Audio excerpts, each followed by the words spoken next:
انتم ليه سايبين الناس كده في حالة جدل؟ ليه؟ هو ايه المطلوب؟ الترند يفضل شغال ويلهي الناس؟ بص العصفورة، الناس عندها حالة فضول وجدل وانقسام على مواقع التواصل الاجتماعي. طب ليه؟ وعمالين يناشدوا وزارة الصحة، يا وزارة الصحة يا وزارة الصحة، الو انت معانا؟ يا ريت تحسي بينا وتحسمي الجدل وتوضحي لنا الامور. يا مساء الانوار، نورتوني وشرفتوني في قناتي. اللهم صل وسلم وبارك على شفيعنا سيدنا محمد عليه افضل الصلاة والسلام. صلوا على النبي كتير يا جماعة. لو انتم اول مرة تشوفوني اشتركوا في القناة وفعلوا زر الجرس ودوسوا على علامة الكل علشان يوصل لكم كل جديد بنزله، وما تنسوش اللايك اللي بيرفع الفيديو. على فكرة يا جماعة اللايك ببلاش. مبدئيا كده انا ما كنتش بتابع دكتور ضياء الله يرحمه، ولا اعرف نظام الطيبات بتاعه، المسموحات ولا الممنوعات، بس بعد وفاته بدأت فيديوهاته تظهر لي، فقلت اشوف ايه النظام ده وايه الضجة الكبيرة اللي عليه دي. لقيته بيمنع حاجات كتير جدا. قعدت متنحة كده ومستغربة، زي الفراخ والبيض والبقوليات واللبن والجبنة والخضروات والورقيات والسمك، حاجات كتير.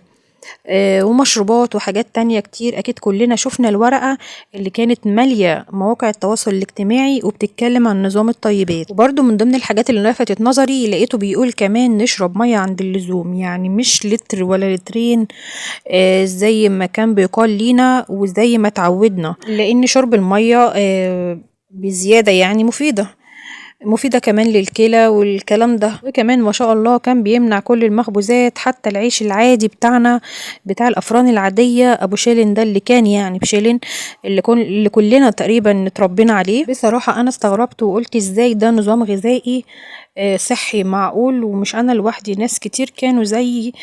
بس برضو ظهر ناس فجأة وقالوا ده نظام كويس جدا، وفي منا مش مشي عليه، واللي قال هيجربوا.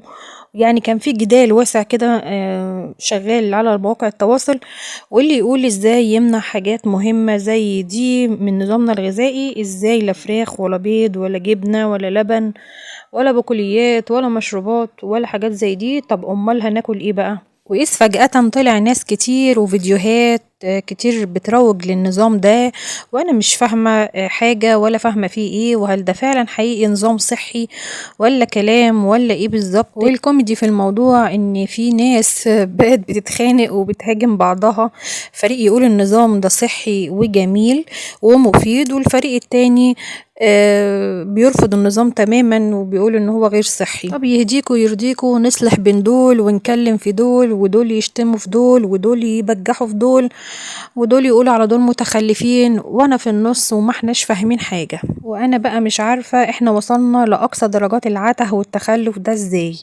انتم عارفين بعد الضجة دي كلها مواقع كتير قعدت تكتب هل تناول لحم الدجاج حلال ولا لا، وكأن الفراخ دي اكتشفناها أول امبارح العصر مع نظام الطيبات ده، وكأن القرآن الكريم والسنة النبوية ما وضحوش لينا الحلال والحرام من أكل اللحوم والطيور، واحنا بنتعلم الدين من أول وجديد. يا جماعة هو احنا لسه داخلين الإسلام أول امبارح بس ولا إيه؟ لما للأسف واحد ينكر إن رسولنا الكريم تناول الدجاج ويطعن في المذهب اللي أيد واقعة أكل النبي للدجاج اللي رواها أبو موسى الأشعري، احنا كده في حاجة غلط. الدواجن بقت مضرة، إنما التدخين حلال ولا يسبب أي ضرر. طب هل ده معقول؟ ازاي يا جماعة يتم تحريم طيبات ربنا أحلها لينا وأنعم علينا بيها؟ وهوب بقى فيديوهات كتير بقى وريلزات بقى ايه اوعى عن اللي اتبعوا النظام ده، وبقت سبوبة ايه لوز العنب والله ما عارفة اقول ايه. زي واحدة صاحبة فيديو قالت فيه انا خفيت من السرطان بعد نظام الطيبات، اللي اساسا طبيبها المعالج ليها اللي هي جابت سيرته انكر كلامها تماما، وهي رجعت ردت وعلى الدكتور، والدكتور يرجع يرد عليها، وشغلانة مش هنخلص منها.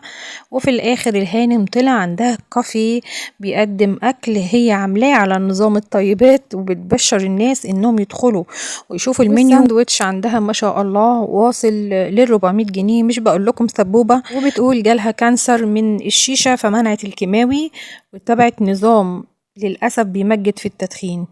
يا جماعة بلاش تضليل غيركم وتمنعوهم انهم ياخدوا الأدوية وجلسات الكيماوي أو العلاج الإشعاعي أو الأنسولين أو جلسات الغسيل الكلوي علشان تكسبوا وتملوا جيوبكم بالفلوس. مش من حقكم تروجوا لنظام هيودي الناس في داهية، ترويج لخرافات وما ينافي لما ذكر في ديننا الحنيف. ببساطة احنا بنطالب الجهات المختصة وعلى رأسها وزارة الصحة والسكان بالتدخل وتقدم لينا توضيح شامل ومبسط للأطعمة الصحية والغير صحية والمفيد لينا والمضر، وهل شرب المية بكمية صحي ولا ضار.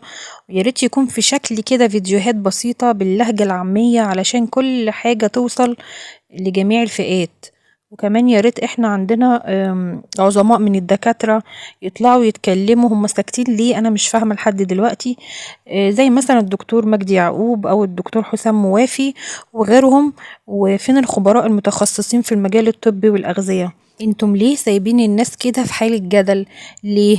هو ايه المطلوب؟ الترند يفضل شغال ويلهي الناس؟ بص العصفورة. المهم الموضوع موقفش عند الناس العادية وبس، ولكن طلع مجموعة من الفنانين برضو عايزين يفهموا ايه اللي بيحصل وهل يتبعوا النظام ده ولا لأ. ومنهم الفنان تامر حسني اللي كتب بوست على صفحته فيسبوك وقال في ظل الفتنة الغذائية المنتشرة في مصر وحديث كل الناس دلوقتي، ايه المفيد لينا وايه المضر؟ والله احنا كمان بنسأل يتيم ومحدش معبرنا. وناشد برضو وزارة الصحة والناس المتخصصة واصحاب المستشفيات انهم يردوا برضو بردود كافية فيها شرح مفصل عن ايه الاكل المفيد لينا وايه اللي مش مفيد، وياريت يكون بشرح مفصل يفهموا الشخص العادي من غير اي مصطلحات طبية اجنبية. وكمان كتب تامر حسني وقال اولا الخضار زي الخس والجرجير وورق العنب وكل الورقيات. نسي الملوخية ليه كده بس يتيم؟ هل هي مفيدة ولا لأ؟ وازاي نضمن انها مش مرشوشة وبتعرض حياة الناس للخطر؟ ثانيا البيض والفراخ اللي ببلدنا ناكله ازاي؟ وازاي نضمن برضو انه مش محقون؟ وشرب المية بكثرة كما تعلمنا مفيد ولا لأ؟ الحليب مضر ولا كويس؟ الأدوية لازم تتاخد ولا مش لازم؟ كل دي أسئلة بتدور في دماغنا كلنا مش في دماغ تامر حسني بس. نتمنى حد يرد علينا ويطمنا ويقول لنا نعمل ايه، مش تامر لوحده اللي عايز يعرف. بصراحة كل الشعب محتاج يعرف علشان صحته وصحة أولاده ويطمن أكتر، وهل يتبع النظام ده لأنه نظام صحيح ولا لأ؟ مستنيين. وكده خلاص خلص الترند بتاعنا النهاردة، ويلا بينا على فزورة الفيديو. وفزورتنا النهاردة بتقول ما هو أكبر رقم في القرآن؟ مستنية إجاباتكم في الكومنتات. في رعاية الله، باي باي.